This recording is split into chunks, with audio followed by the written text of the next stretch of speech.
Unaweza ukaja, sio waelewe. Unaweza ukaja, sikiliza, unapita dukani, kweli una hela, pita dukani, just nunua hata Big Bomb. Unakuwa ngoja nije kwenye notes zangu. Mama kashaambia safari. Kwa nini unawapa kodi zote? Kuna kitu labda juzi nilikosea, I'm sorry na nini. Sina hela ila nimekuletea hii hapa. Pale anaweza akakupora, si ndio? Achana na mimi. Unaelewa? Okay. Trust me. Yaani utaenda kujifungia kona, atacheka, ataruka vibaya. Nimeandika Big Bomb. Kwa nalo kwenye gari kuposha pale. Umeona tena hiyo ego unaisemea, hiyo ego kwamba mimi ni mwanaume. Inabidi yeye kwanza ndo aniombe msamaha. Basi tuseme ukweli. Akinuna na unanuna. Haya, sijabarikiwa chochote cha kukuletea. Nimekuja mama, niko kama ambavyo Mungu kaniweka ni. Nimekuja mimi kama mimi. Sina pipi, sina. Usimuongeleshe hapo ndani. Mtoe hata mtembeze hata barabarani. Kamuongelee huko nje. Effort. Yaani sisi tunachotaka ni effort. The thought counts. Sasa umekazana sana na swala la kutokuwa na hela. Lakini kama ukiwa na hela na sina hizo tips pia tuwape. Unaweza ukawacheki Cousins Accommodation Agency.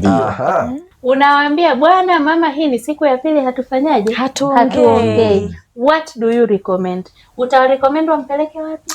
GH Residence Apartment. Ndio hapa tulipo. Exactly. GH Residence sio tu wana mazingira mazuri yenye kuripea penzi lenu. Bwana. Bali pia wanaweza wakakufanyia all the arrangements. Mke wako anapenda nini? Anapenda maua, anapenda champagne, anapenda cake. What's your budget? Wanakuandalia hiyo surprise. Yaani ukija kufungua ule mlango, yule mama amesahau kila kitu. Kuangalia hivi, sio tu anakuona mwanaume wake, anakuona ni mfalme kakubalisha tu. Na wale wanaoangaliaga zile movie, so anaona umebeba ile nyundo. Superman huyu hapa. Mimi nakuambia. Basi wewe text mwambie mama unataka nini? Ila sina. Big Bomb. Big Bomb sawa. Mimi naomba niulize maswali mawili ambayo ya mwisho utafanya tu wind up. Okay.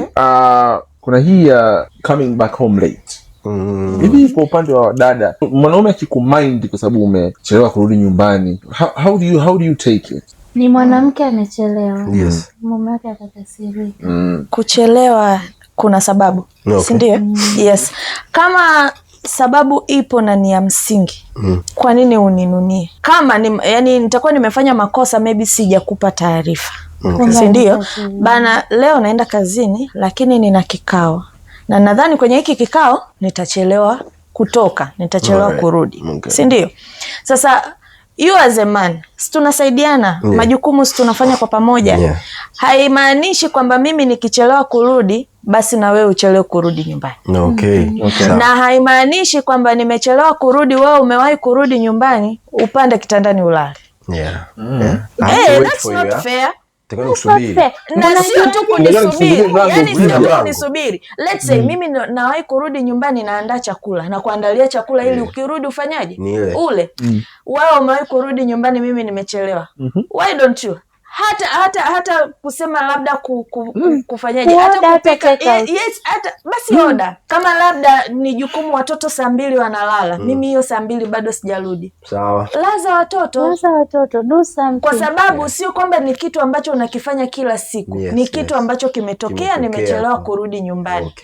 That's how it works. Lakini nimerudi nyumbani labda nimetoka kazini nimechelewa na nilikupa taarifa, nafika either sikukuti au nakukuta lakini watoto hawajalala, hamna chochote. So ule uchovu, muda umeenda, nianze tena kufanya majukumu yote. Kuna kitu na kijenga moyoni.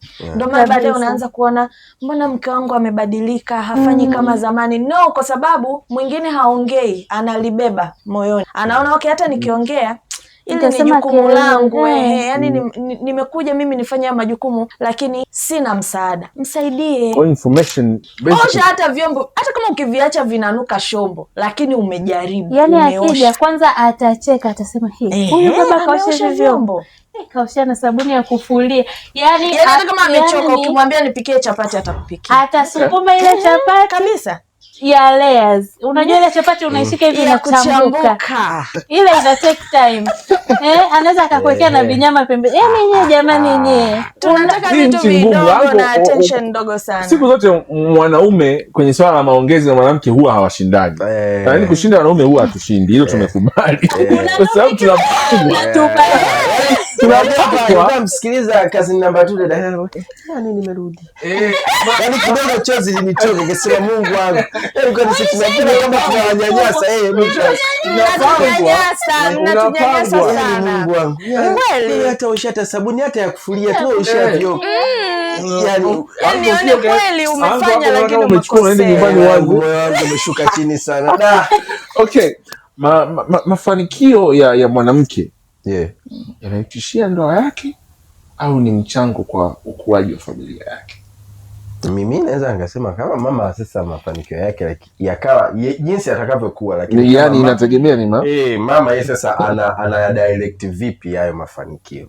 Akia direct vibaya atakuwa source ya kuharibu ndoa, lakini aka direct mafanikio yake vizuri ni source moja ya kunyanyua uchumi na mafanikio mengine kwenye ndoa.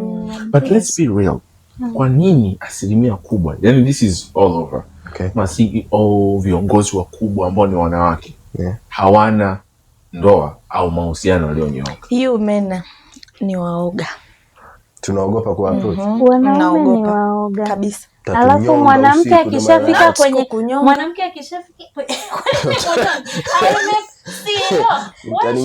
muda wa kukaa na kukukaba wewe na upata sana. I've got stocks zinapanda na kushuka.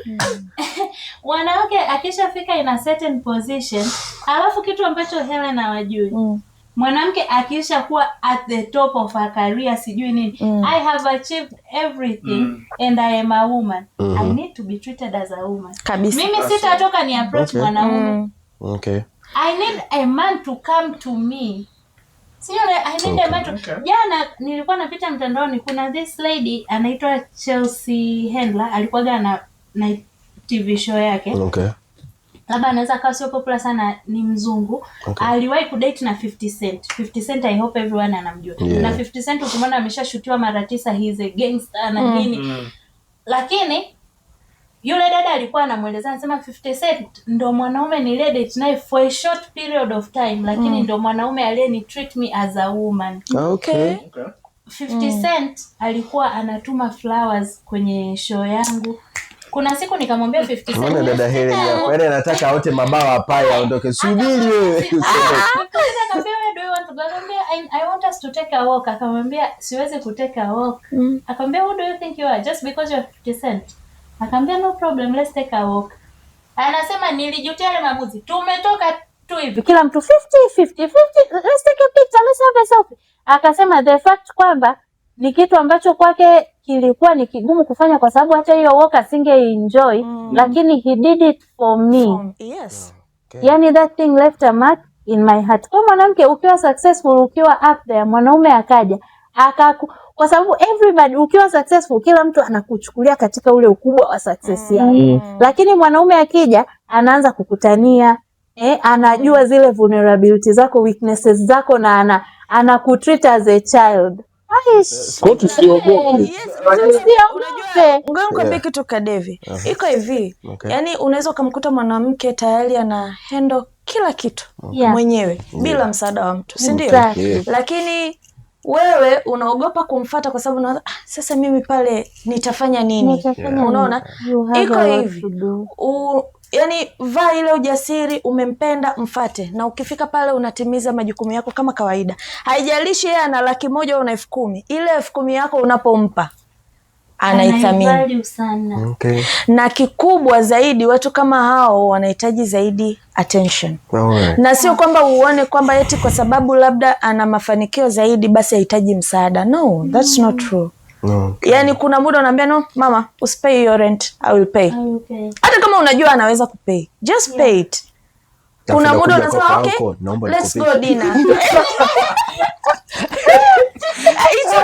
It's okay. As long as you know. Hata yeye ata feel comfortable.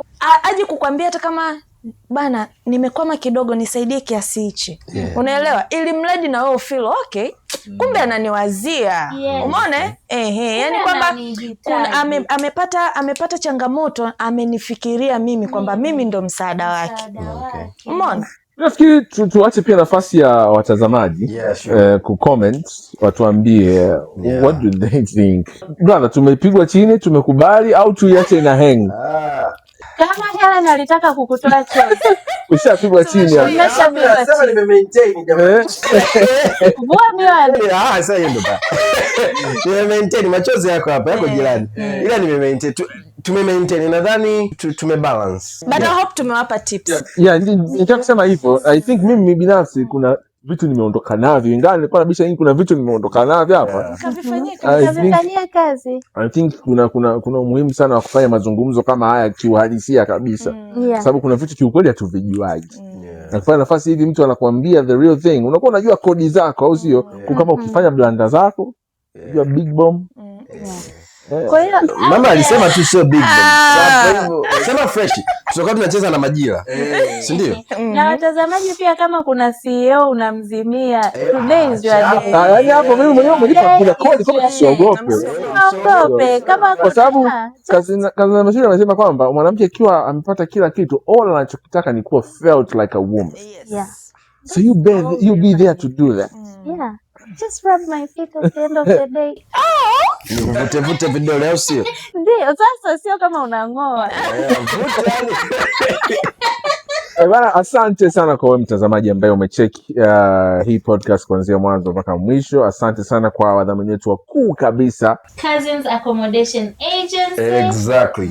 Wanafanya nini Cousins Accommodation in search? In short, sisi kazi kubwa ambayo tunafanya kuwatafutia sehemu za kupumzika wateja. Yaani mteja anahitaji sehemu nzuri ya kwenda kupumzika kwa hapa Dodoma, hiyo kitu ndo tunafanya sana. Kwa hiyo mtu ukihitaji kwenda kupumzika sehemu, hutaki makelele, unahitaji kwenda sehemu na familia yako, mke wako au marafiki zako, mnataka kwenda sehemu mpumzike, muongee, we are here for you. Yani sisi ndo kazi kubwa tunaofanya. Tunatafutia sehemu ambazo ziko very classy, luxurious. Yani kila kitu kinapatikana.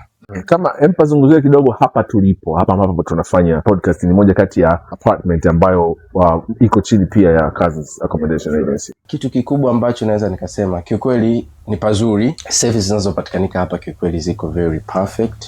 Yani ziko katika kiwango cha juu kabisa. Lakini pia amenities ambazo ziko hapa, kuna jacuzzi, kuna private place ya kuweza kukaa nje ukaongea na mtu, unajua zile. Lakini ndani nako pia pako very comfortable. Kwa hiyo ni sehemu ambayo kiukweli I do recommend. Kazi namba 2, nini ambacho unaweza ukazungumzia kwa sana kujana hii sehemu ambayo tupo hapa, lakini pia kama kuna any information kazi namba 4 is left out, kama kuna contact, kama kuna namna ya ku reach out, mtu akiwa town anafikaje hapa, hebu tueleze kidogo.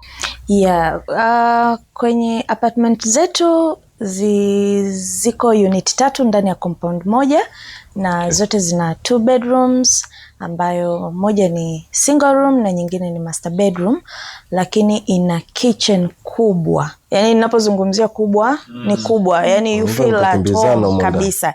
Yes, ina dining, then kuna outdoor space ambayo unaweza mkakaa mkapiga as kama hapa. Yes. Pia kuna private jacuzzi, lakini yani sehemu yetu ni very comfortable, very luxury, na tupo katikati ya mji. Tupo karibu na Waziri Mkuu, ni Majaliwa Road, Mlimwasi. Yani tupo barabarani kabisa. Ni sehemu ambayo imetulia, sehemu nzuri, huduma ziko top notch, usafi ndo usiseme. So ukija hapa utafeel comfortable kabisa. So kutupata, just check na Cousins Agents, then wao watakupa direction na utaratibu wote wa kwetu. Kazi namba 3 chochote? Kuna neno leo wazungu wanasema serenity. Serenity hivi ni peace iliyopitiliza. The first time naingia hapa, unajua hadi hali ya hewa ipo tofauti. I'm not even joking. Sijui ni kwa sababu kuna miti mingi. Yani hadi hali ya hewa it's like I want to stay here forever. Kwa hiyo, yani it's a place to be. Sio lazima tu ukiwa na stress za mahusiano, you can come here for your birthday, Valentine, anniversary. Yani it's home away from home. Alright, I think we're all right up for today. Jamani, asante sana. Endelea kusubscribe kwenye Stay with Cousin podcast. Mimi naitwa cousin number 1. I'm cousin number 2. Cousin number 3.